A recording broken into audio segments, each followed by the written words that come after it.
on the 3rd of this month, we had a heavy or high windstorm on a Sunday.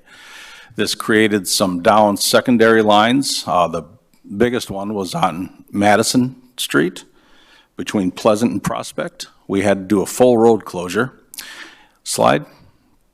And what has happened was, for this resident here and another one off, the tree came down. I'll show you a better slide of it, but it knocked down their service line, which put a great deal of stress on our secondary line from this pole. So we had to, as soon as we arrived, cut this line and then reinstall everything. Slide. This was the tree that came down. There was the original pole was here.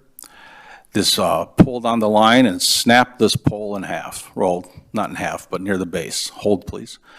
So we come in, there is a tree crew removing that tree, and then we removed the existing pole, which is lying there.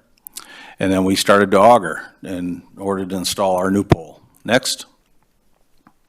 And this is the crew using the digger and boom to put the new pole in place. Next. And here they're just installing it. Next. And then Lucas goes up and starts running the new wire, and eventually we made the connections for the service for this house and this house. Next. Second power outage. Oh, I'm sorry. Hey, a question. Just out of curiosity, how long did that take from the time the tree went down? Because you're working at night, so Yes. that's impressive. It was. We are very fortunate now. We have 4 professional linemen. They all are highly qualified and know what they're doing. They're gelling as a team. So things did go very quickly. We've been setting up the department since I got here to be a quick response team with our equipment and that. So yes, things last about 4 hours total, I believe. So, Great job. yeah. Our second power outage happened last week on the 6th, and it was a little unusual. This is our Tiernina substation. Next. And, well, it's a little hard to describe. We had, when we arrived, well, immediately we found out where the power outage happened, and when we arrived, we discovered a red-tailed hawk on the ground that was very dazed and a dead squirrel. And we started to piece things together. Next slide, please. The red-tailed hawk was alive, but he was very dazed and possibly blind after the outage that he witnessed. But he had perched himself up on this line with a squirrel that he caught.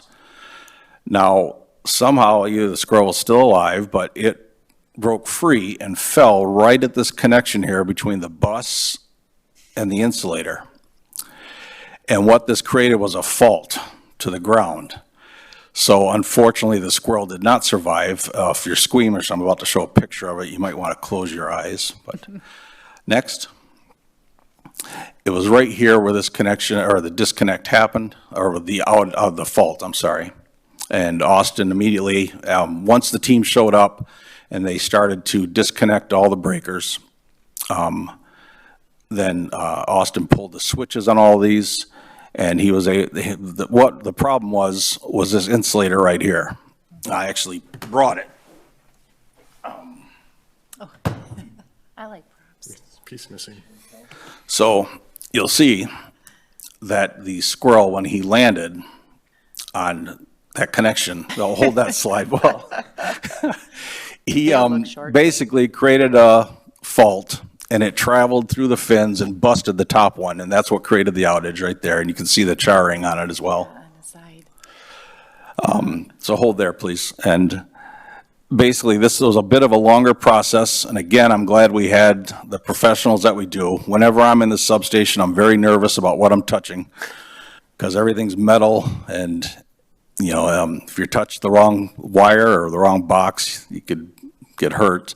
But they had to disconnect the breakers, and then Austin went to work, but it was time consuming. It took us, I don't know, the power's out for about 4 hours. Does that sound right, or was it less than that? Yeah. It went well, but Still great. there was a lot of people complaining. That was one of our bigger challenges, was trying to ignore our phones while we're doing the work, but still we're trying to keep everyone updated.